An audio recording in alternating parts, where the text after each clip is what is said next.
Hello, we've been at the American College of Cardiology in Chicago celebrating 75 wonderful years of this organization.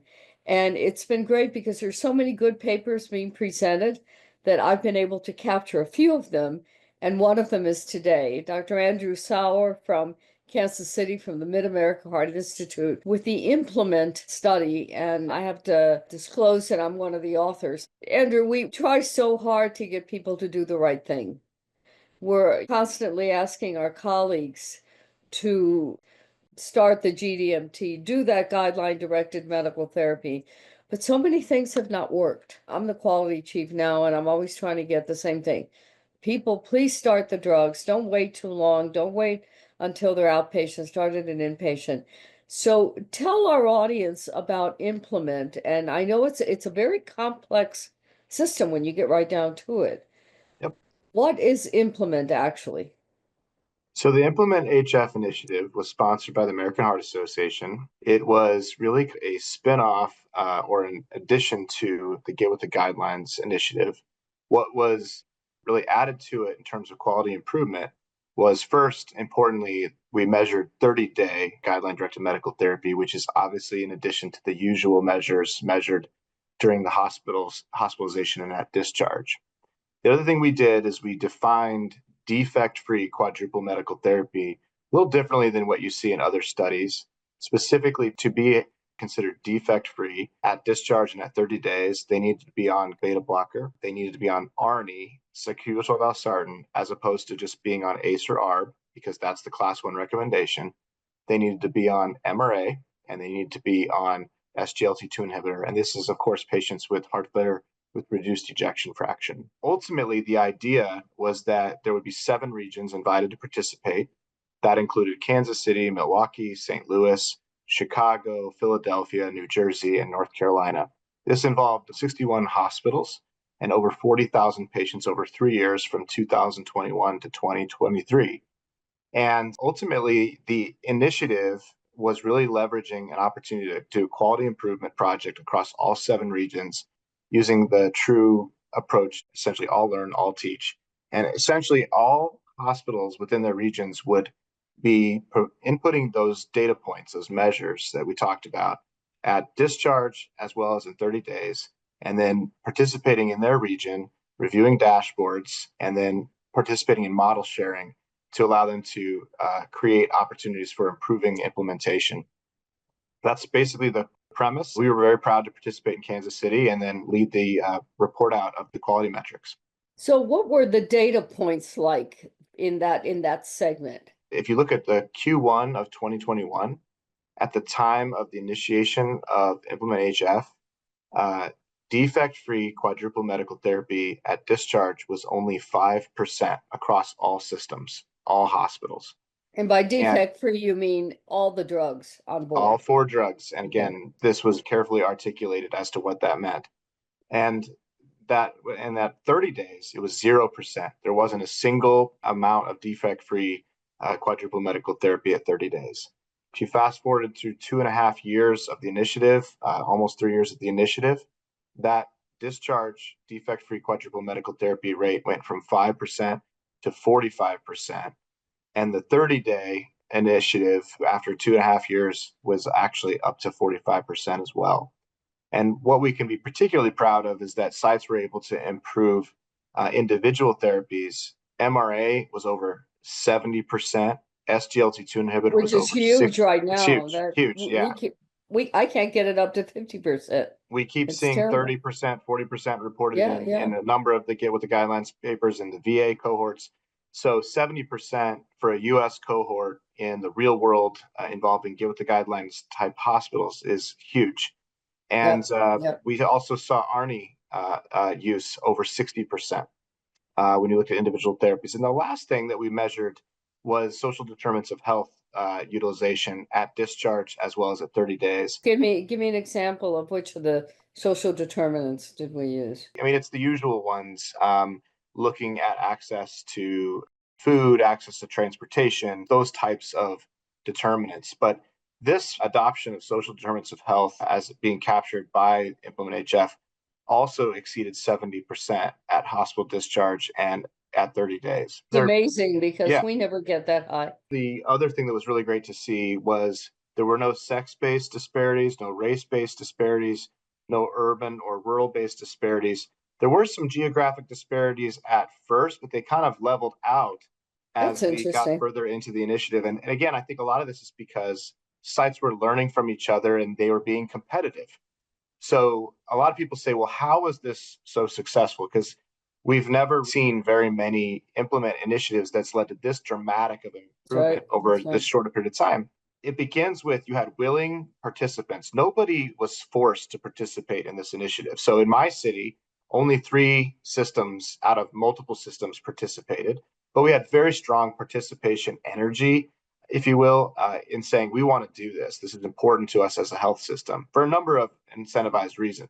The second thing I think it really works is the dashboarding. As they say, you don't manage what you don't measure. So when you see your data put up locally, your institution's data compared to your peers in your region in Kansas City, and then compared to the larger regions at large and also the US, at a minimum, there were quarterly meetings where these dashboards were presented to sites. That is very motivating in terms of nudging behavior. Yeah, And then you I can think embarrass some people by yeah, they're not doing the right thing. people are competitive. They feel maybe a little bit ashamed, and they pick it up. We see this with clinical trials, right? When we Oh put yeah, oh we yeah. put institutional names on the dashboard, and guess what? People will start to optimize their performance, and they'll figure out what they got to do to get better results. And so I think that was a big part of it. I think the other thing was the model sharing.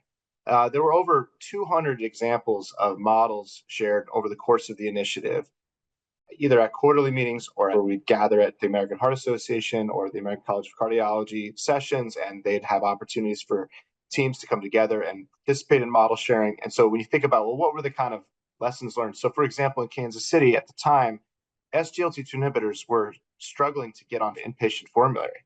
So we would teach each other what were the best practices for going to P&T committees and getting this on formulary.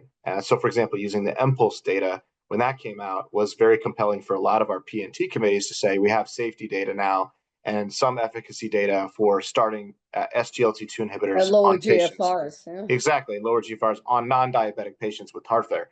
So that was really helpful. And so teaching sites how to do that led to increased adoption of SGLT2 inhibitors when traditionally the concern was payers. Another example was sites would figure out how to tailor order sets and dot phrases, soft stops, prompts, these types of things, which have been shown in other studies like Prompt HF.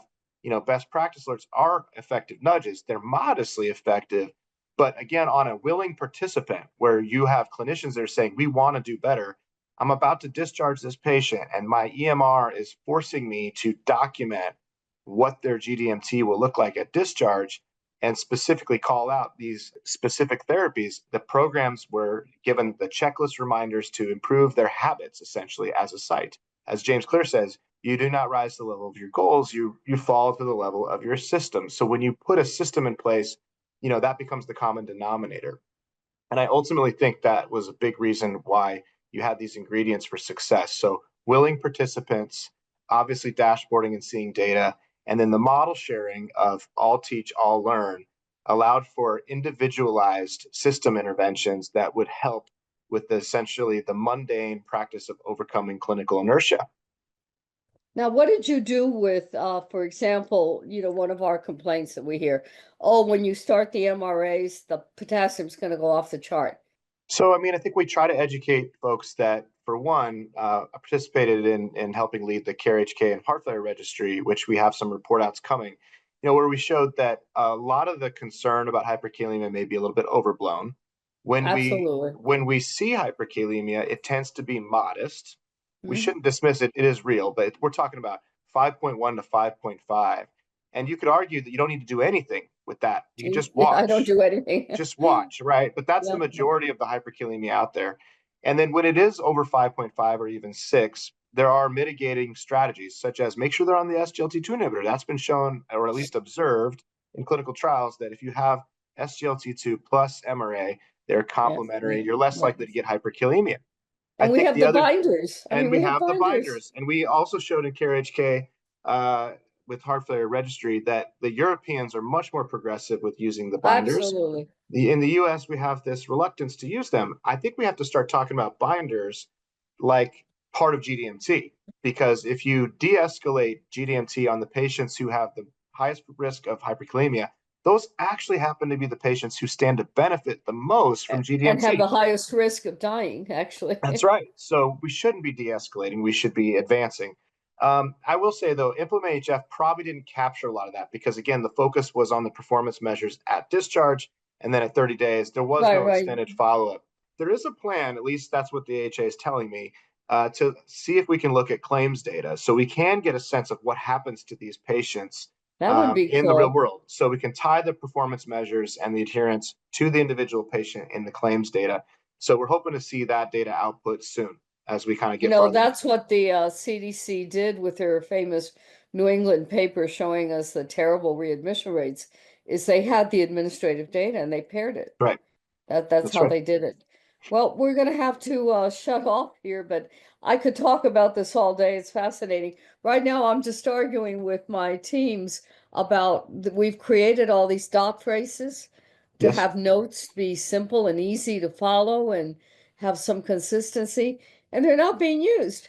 So Yeah. as when I hang up with you today, I'm going to fire off an email to the heart failure attendings and to say to them, we've gone through all this work and nobody's using it. What, Right.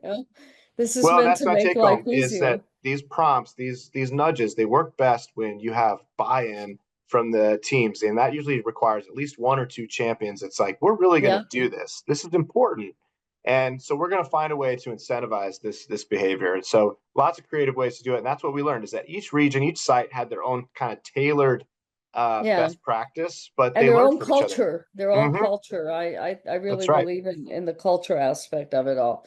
Well, I love this. I am passing it around to everybody on the team so that they can see what Yeah. can be done and that it can be done and not to get despondent about it. I want to thank you, Andrew, for Yes. spending these minutes with us here. And I'm really hoping that the audience that hears me talking about doing the right thing for the right patient at the right time. This is the right time. There is no other time. And we have now these wonderful drugs that actually work, but we got Mhm. to use them. They're not going to exist on a And shelf somewhere. absolutely. And what we showed is that it can be done, And right? that it can be done. It can Yeah. be done. Yes. Congratulations to all of us. Yes, to all the regions, of course. And I I will had the privilege of probably, reporting it out. That's all I did. Great. Thank you and for to having me my on. audience, thank you for joining us. This is Ileana, and I am signing off.